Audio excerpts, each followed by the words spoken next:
Chemistry ക്ലാസ്സിലേക്ക് എല്ലാ കുട്ടികൾക്കും സ്വാഗതം. 10ാം ക്ലാസ്സിലെ കെമിസ്ട്രിയിലെ 4ാമത്തെ അധ്യായം ലോഹ നിർമ്മാണം. ഈ അധ്യായത്തിന്റെ 2ാമത്തെ ഭാഗമാണ് ഇന്ന് നമ്മൾ പഠിക്കാൻ പോകുന്നത്. കഴിഞ്ഞ ക്ലാസ്സിൽ പഠിച്ചൊക്കെ നിങ്ങൾ ഓർക്കുന്നുണ്ടോ? നമ്മൾ ലോഹ നിഷ്കർഷണത്തിന്റെ 3 ഘട്ടങ്ങൾ പഠിച്ചില്ലേ? ഏതൊക്കെയായിരുന്നു ആ ഘട്ടങ്ങൾ? നിങ്ങളൊന്ന് പറഞ്ഞു നോക്കിക്കേ. 1ാമത്തെ ഘട്ടമാണ് അയിരിന്റെ സാന്ദ്രണം. ഇങ്ങോട്ട് നോക്കിക്കേ, അയിരിന്റെ സാന്ദ്രണം, കോൺസെൻട്രേഷൻ ഓഫ് ദി ഓർ. 2ാമത്തെ ഘട്ടം ഏതാ? സാന്ദ്രീകരിച്ച അയിരിൽ നിന്നും ലോഹത്തെ വേർതിരിക്കൽ, extraction of the metal from the concentrated ore. 3ാമത്തെ ഘട്ടം ഏതാ? ലോഹശുദ്ധീകരണം, റിഫൈനിങ് ഓഫ് മെറ്റൽ. ഇതില് 1ാമത്തെ ഘട്ടം നമ്മള് അയിരിന്റെ സാന്ദ്രണം എന്ന് പറയുന്ന ആ ഘട്ടമില്ലേ, അതിന്റെ 4 രീതികൾ, വ്യത്യസ്ത രീതിയിൽ നമുക്ക് അയിരിന്റെ സാന്ദ്രണം ചെയ്തെടുക്കാം എന്നെല്ലാം പഠിച്ചു കഴിഞ്ഞതാണ് കഴിഞ്ഞ ക്ലാസ്സിൽ. അപ്പൊ ഇന്ന് പഠിക്കാൻ പോണത് എന്തായിരിക്കും? 2ാമത്തെ ഘട്ടമാണ്. അതായത് ലോഹത്തെ എങ്ങനെയാണ് നമ്മൾ അയിരിയിൽ നിന്ന് വേർതിരിച്ചെടുക്കുക എന്നാണ് ഇന്ന് പഠിക്കാൻ പോണത്. അപ്പോ ഈ 2ാമത്തെ ഘട്ടത്തിന് വീണ്ടും 2 ഘട്ടങ്ങളുണ്ട്. ഇതിലെ 1ാമത്തെ ഘട്ടമാണ് സാന്ദ്രീകരിച്ച അയിരിനെ ഓക്സൈഡ് ആക്കൽ, conversion of the concentrated ore into oxide. 2ാമത്തെ ഘട്ടം ഏതാണെന്ന് അറിയാമോ? ഓക്സൈഡ് ആക്കിയ അയിരിനെ നിരോക്സീകരിക്കൽ, റിഡക്ഷൻ ഓഫ് ദി ഓക്സൈഡ്. നമുക്ക് ആദ്യത്തെ ഘട്ടത്തില് സാന്ദ്രീകരിച്ച അയിരിനെ ഓക്സൈഡ് ആക്കി മാറ്റണമല്ലോ. അതിന് 2 രീതികളാണ് സാധാരണ അവലംബിക്കാറുള്ളത്. അതിൽ 1ാമത്തെ മാർഗമാണ് കാൽസിനേഷൻ. എന്താണ് കാൽസിനേഷൻ എന്നറിയാമോ? അതായത് അയിരിനെ അതിന്റെ ദ്രവണാങ്കത്തേക്കാൾ കുറഞ്ഞ താപനിലയിൽ വായുവിന്റെ അസാന്നിധ്യത്തിൽ ചൂടാക്കുന്നു. ദ്രവണാങ്കം എന്ന് പറഞ്ഞാൽ നിങ്ങൾക്കറിയില്ലേ? എന്താണ് ദ്രവണാങ്കം? ഉരുകുന്ന താപനില. അപ്പോ ദ്രവണാങ്കത്തേക്കാൾ കുറഞ്ഞ താപനിലയിൽ അയിരിനെ വായുവിന്റെ സാന്നിധ്യമില്ലാതെ, വായുവിന്റെ അസാന്നിധ്യത്തിൽ ചൂടാക്കുന്ന പ്രക്രിയയാണ് calcination. Calcination is the process of heating the concentrated ore at a temperature below its melting point in the absence of air. Example, carbonates and hydroxides of metals. 2ാമത്തെ രീതിയാണ് റോസ്റ്റിംഗ്. അതായത് സാന്ദ്രീകരിച്ച അയിരിനെ വായുവിന്റെ സാന്നിധ്യത്തിൽ ദ്രവണാങ്കത്തേക്കാൾ കുറഞ്ഞ താപനിലയിൽ ചൂടാക്കുന്നതാണ് റോസ്റ്റിംഗ്. സാധാരണ ഈ സൾഫൈഡ് അയിരുകളാണ് റോസ്റ്റിംഗ് വഴി oxide ആക്കി മാറ്റുക.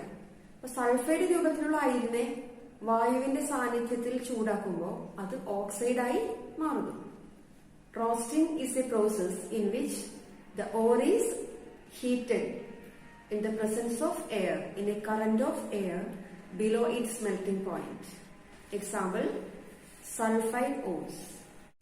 കാൽസിനേഷനും റോസ്റ്റിംഗും തമ്മിലുള്ള വ്യത്യാസം ഇപ്പൊ നിങ്ങൾക്ക് വ്യക്തമായോ?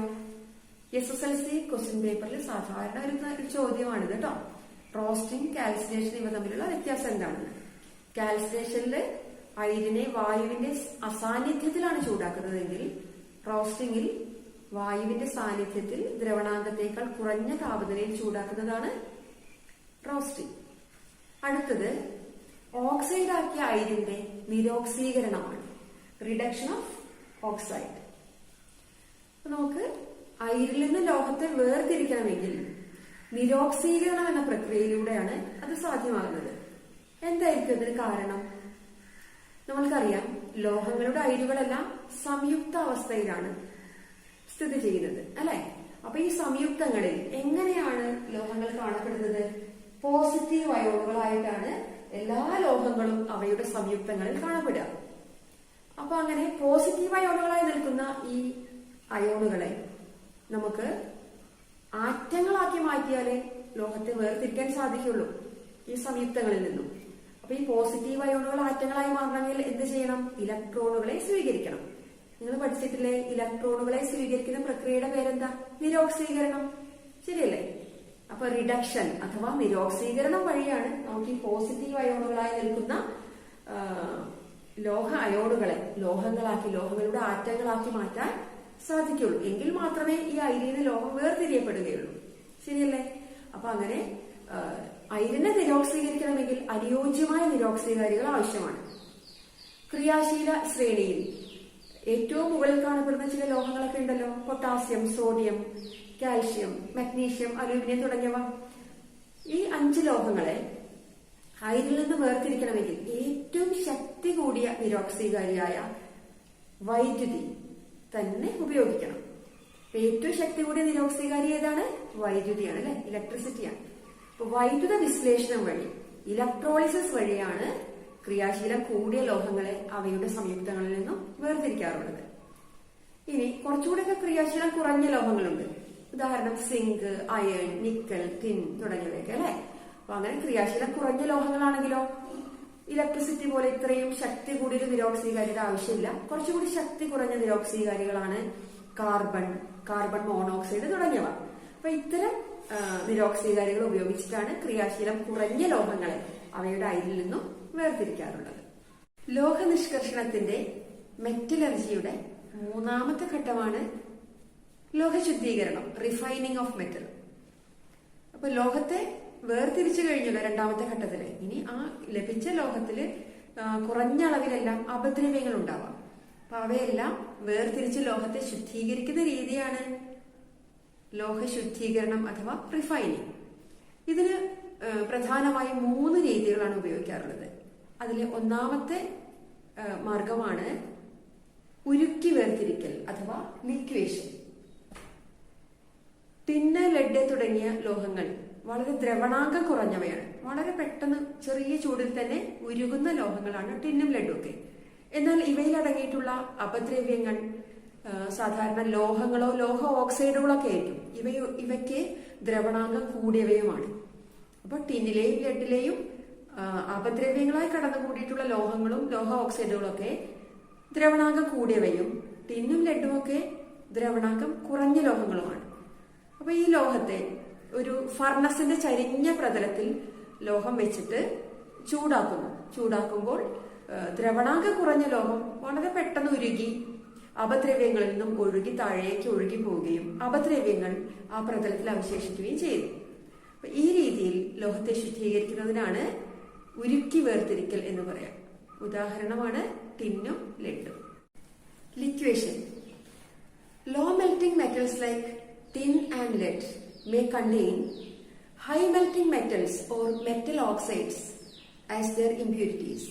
On heating these metals on the inclined surface of a furnace, the metal melts and flows down, leaving behind the impurities. Example, tin and lead. അടുത്ത രീതിയാണ് സ്വേദനം. താരതമ്യേന കുറഞ്ഞ തിളനിലയുള്ള ലോഹങ്ങളാണ് സിങ്ക്, മെർക്കുറി, കാഡ്മിയം തുടങ്ങിയവ. അപദ്രവ്യങ്ങൾ അടങ്ങിയ ലോഹത്തെ ഒരു റിട്ടോർട്ടിൽ വെച്ച് ശക്തിയായി ചൂടാക്കുന്നു. അപ്പോൾ ശുദ്ധമായ ലോഹം മാത്രം ബാഷ്പീകരിക്കുന്നു. ഈ ബാഷ്പം ഘനീഭവിച്ച് ശുദ്ധമായ ലോഹത്തെ അപദ്രവ്യങ്ങളിൽ നിന്നും വേർതിരിക്കാൻ സാധിക്കുന്നു. ഈ രീതിയാണ് സ്വേദനം അഥവാ ഡിസ്റ്റിലേഷൻ എന്ന് പറയുന്നത്. Metals with low boiling point such as zinc, mercury and cadmium are heated in a retort. Then the pure metal alone vaporizes. The vapors are collected and condensed. Then pure metal can be separated from the impurities. ലോഹ ശുദ്ധീകരണത്തിനുള്ള 3ാമത്തെ രീതിയാണ് വൈദ്യുത വിശ്ലേഷണ ശുദ്ധീകരണം. അപദ്രവ്യങ്ങൾ അടങ്ങിയ ലോഹത്തെ positive ഇലക്ട്രോഡായും അതേ ലോഹത്തിന്റെ തന്നെ ശുദ്ധമായ ഒരു തകിട് negative ഇലക്ട്രോഡായും അതേ ലോഹത്തിന്റെ തന്നെ ലവണലായനി ഇലക്ട്രോലൈറ്റായും ഉപയോഗിച്ചുകൊണ്ടാണ് വൈദ്യുത വിശ്ലേഷണം നടത്തുന്നത്. ഇങ്ങനെ വൈദ്യുത വിശ്ലേഷണത്തിലൂടെ ശുദ്ധമായ ലോഹത്തെ വേർതിരിക്കുന്ന രീതിയാണ് വൈദ്യുത വിശ്ലേഷണ ശുദ്ധീകരണം. സാധാരണ കോപ്പർ, സിൽവർ തുടങ്ങിയ ലോഹങ്ങളൊക്കെ ശുദ്ധീകരിക്കുന്നത് വൈദ്യുത വിശ്ലേഷണ ശുദ്ധീകരണം വഴിയാണ്. In electrolytic refining, the impure metal is kept as positive electrode and a piece of the same pure metal is kept as negative electrode, and a salt solution of the same metal is used as electrolyte. Metals like copper and silver are refined by electrolytic refining. ഇവിടെ ചിത്രത്തിൽ കാണുന്നത് കോപ്പറിന്റെ ശുദ്ധീകരണമാണ്. ശുദ്ധീകരിക്കേണ്ട copper positive ഇലക്ട്രോഡായിട്ടാണ് വെച്ചിട്ടുള്ളത്. അതുപോലെ തന്നെ കോപ്പറിന് തന്നെ കനം കുറഞ്ഞ ശുദ്ധമായ ഒരു തകിട് നെഗറ്റീവ് ഇലക്ട്രോഡായി വെച്ചിരിക്കുന്നു. ഇലക്ട്രോലൈറ്റായി ഉപയോഗിച്ചിട്ടുള്ളത് കോപ്പർ സൾഫേറ്റ് ലായനിയാണ്. കോപ്പർ സൾഫേറ്റ് ലായനിയിൽ അല്പം സൾഫ്യൂരിക് ആസിഡ് കൂടി ചേർത്തിട്ടുണ്ട്. എന്തിനാണെന്ന് അറിയാമോ? ഇലക്ട്രോലൈറ്റിന്റെ വൈദ്യുത ചാലകത, കണ്ടക്ടിവിറ്റി വർദ്ധിപ്പിക്കാൻ വേണ്ടിയിട്ടാണ് സൾഫ്യൂരിക് ആസിഡ് കൂടി കോപ്പർ സൾഫേറ്റ് ലായനിയിൽ ചേർത്തിരിക്കുന്നത്. അപ്പൊ ഇലക്ട്രോലൈറ്റ് ആയിട്ട് ഉപയോഗിക്കേണ്ടത് ശുദ്ധീകരിക്കേണ്ട ലോഹത്തിന്റെ തന്നെ ലവണ ലായനിയാണ്. ഇനി ഇവിടെ നടക്കുന്ന പ്രവർത്തനം എന്താണെന്ന് നമുക്ക് നോക്കാം. ആനോഡിൽ നിന്നും കോപ്പർ ആറ്റങ്ങൾ 2 ഇലക്ട്രോണുകളെ വീതം വിട്ടുകൊടുത്ത് കോപ്പർ അയോണുകളായി Cu2+ അയോണുകളായി കോപ്പർ സൾഫേറ്റ് ലായനിയിലേക്ക് വരും. ഈ ഇലക്ട്രോണുകൾ ബാഹ്യ സർക്യൂട്ടിലൂടെ കാഥോഡിലേക്ക്, അതായത് നെഗറ്റീവ് ഇലക്ട്രോഡിലേക്ക് സഞ്ചരിക്കുന്നു. ലായനിയിൽ എത്തിച്ചേർന്ന Cu2+ അയോണുകൾ നെഗറ്റീവ് ഇലക്ട്രോഡായ കനം കുറഞ്ഞ കോപ്പർ തകിടിലേക്ക് ആകർഷിക്കപ്പെടുന്നു.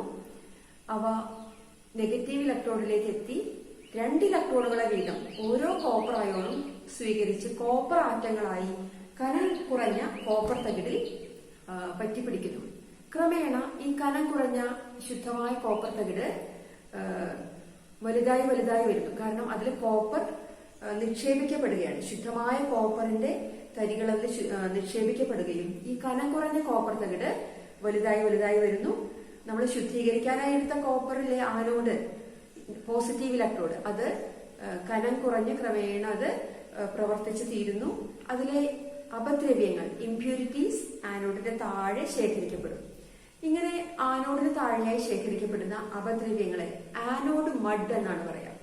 ഈ ആനോഡ് മഡിൽ സാധാരണ സ്വർണത്തിന്റെ തരികളും വില കൂടിയ ലോഹങ്ങളുടെ അംശമൊക്കെ ഉണ്ടായിരിക്കും. അതുകൊണ്ട് തന്നെ കോപ്പർ ശുദ്ധീകരണം വളരെ പ്രോഫിറ്റബിൾ ആയിട്ടുള്ള ഒരു ബിസിനസ് ആയിട്ടാണ് കണക്കാക്കപ്പെടുന്നത്. നമുക്ക് ഈ പ്രവർത്തനവുമായി ബന്ധപ്പെട്ട് ടെക്സ്റ്റിലെ പേജ് നമ്പർ 67 ഒരു ടേബിൾ ഉണ്ട്, ടേബിൾ 4.4. അത് നമുക്കൊന്ന് ഫില്ല് ചെയ്യാം അല്ലെ. ആദ്യം അവിടെ ചോദിച്ചിട്ടുള്ളത് ആനോഡ് ആയിട്ട് ഉപയോഗിക്കുന്ന പദാർത്ഥം ഏതാണ്? അവിടെ എന്താണ് നമ്മൾ എഴുതേണ്ടത്? അശുദ്ധ കോപ്പർ അല്ലെങ്കിൽ ശുദ്ധീകരിക്കേണ്ട കോപ്പറാണ് ആനോഡ്. ഇംപ്യൂർ കോപ്പർ എന്ന് എഴുതാം കേട്ടോ. രണ്ടാമത്തേത് കാഥോഡാണ്. കാഥോഡ് ശുദ്ധമായ കോപ്പർ അല്ലെങ്കിൽ പ്യുവർ കോപ്പർ എന്ന് എഴുതാം. മൂന്നാമതായി നമുക്ക് ചെയ്യാനുള്ളത് എന്താണ്? ഇലക്ട്രോലൈറ്റ് ആണ്. ഇലക്ട്രോലൈറ്റ് ഏതാണ്?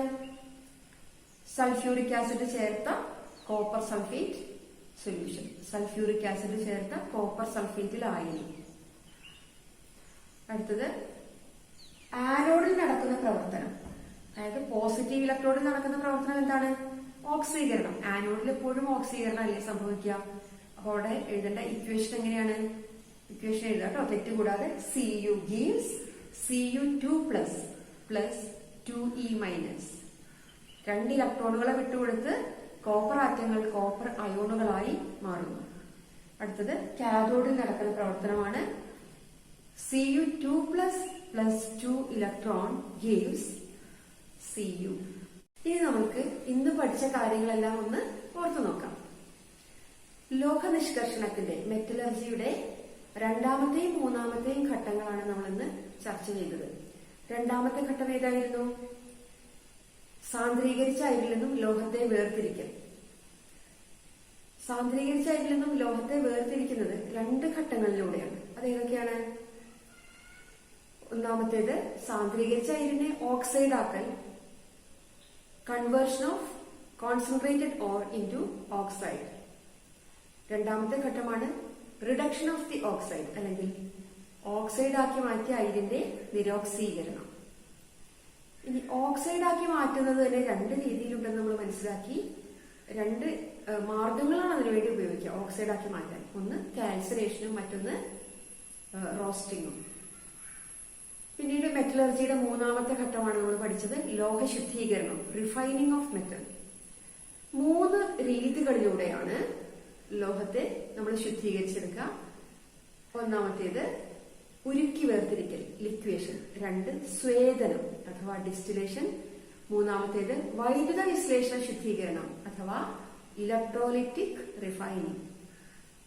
അപ്പൊ അടുത്ത ദിവസത്തേക്ക് വരുമ്പോഴേക്കും, അടുത്ത ക്ലാസ്സിലേക്ക് നിങ്ങൾ എല്ലാവരും ഇന്ന് പഠിപ്പിച്ച ഭാഗമൊക്കെ പഠിച്ച് നന്നായി അടുത്ത പാഠം പഠിക്കാൻ തയ്യാറായി എല്ലാവരും എത്താം. ഓക്കെ.